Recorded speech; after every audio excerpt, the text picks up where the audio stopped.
वीरियल एक तेज दिमाग वाला लेकिन गलत रास्ते पर चल पड़ा लड़का था। शहर में छोटी मोटी चोरियां करता और सबको चकमा दे देता। वह मानता था कि दुनिया बेवकूफ है और चालाक लोग ही जीतते हैं। एक दिन उसे खबर मिली कि शहर के पुराने पुस्तकालय में एक बहुमूल्य रहस्यमय किताब बैन रखी है। समय की किताब जिसे कभी किसी ने नहीं पढ़ा। वीर ने सोचा, अगर ये किताब इतनी कीमती है तो इसे चुराना ही सही रहेगा।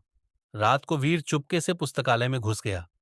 किताब को छूते ही एक तेज चमक हुई और वीर एकदम से बेहोश हो गया। जब वो होश में आया तो खुद को आई उकई अपने ही अतीत में उबर पाया। 8 साल का वीर जो अपने पिता की दुकान पर बैठा था, उसे समझ ही नहीं आया कि क्या हो रहा है।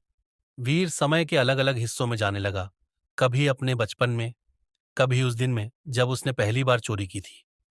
हर बार किताब उसे उसकी गलतियां दिखाती और थी। वो पल जब उसने किसी की मेहनत चुराई, जब उसके कारण कोई रोया, जब किसी की उम्मीद टूटी।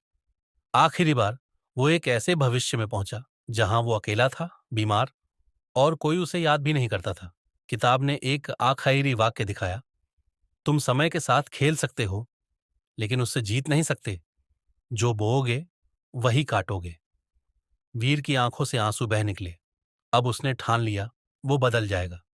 अगली सुबह जब वह फिर से वर्तमान में लौटा तो किताब उसके हाथ में थी, लेकिन इस बार वो उसे लाइब्रेरियन को वापस सौंप आया। वीर ने एक नई राह चुनी। अब वह स्कूल के बाहर बच्चों को पढ़ाता था और हर बच्चे को एक ही बात कहता, गलती करना गलत नहीं, लेकिन उसे दोहराना मूर्खता है। समय सिखाता है, अगर हम सीखने को तैयार हों, चालाकी से कुछ पा सकते हो, लेकिन सम्मान सिर्फ अच्छाई से मिलता है।